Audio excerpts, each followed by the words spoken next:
આ કન્ટ્રીમાં છે ને તમે નીચે જોઈને ચાલશો નહીં ને આજુબાજુ જોઈને તો 100% તમારું એક્સિડન્ટ છે ને પહેલા દિવસે તમારું એક્સિડન્ટ થશે. કેમ કે જો અહીંયા છે ને અલગ સાયકલ લોકો પણ ટ્રેક છે. આ દેખાય આ બધા ટ્રેનના પાટા છે. જો આ દેખાય છે આ ટ્રેનના પાટા છે.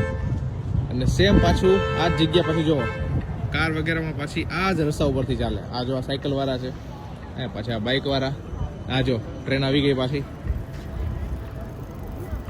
એટલે ક્યાંથી ક્યાં કયો રસ્તો નીકળે કઈ ખબર ન પડે. જો આ ટ્રેન આવે પાછી સામેથી, સામે પાછી બાજુમાંથી કાર. બધા પોતપોતાની રીતે પોતપોતાના ટ્રેકમાં ચાલે છે.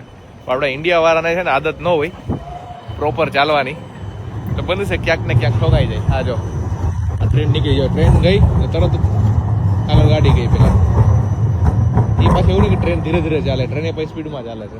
હવે એ ટ્રેન જો સિગ્નલ માટે ઉભી રહી છે ને જોરદાર. મારે પાછું ઊભું રહેવાનું છે સિગ્નલ માટે.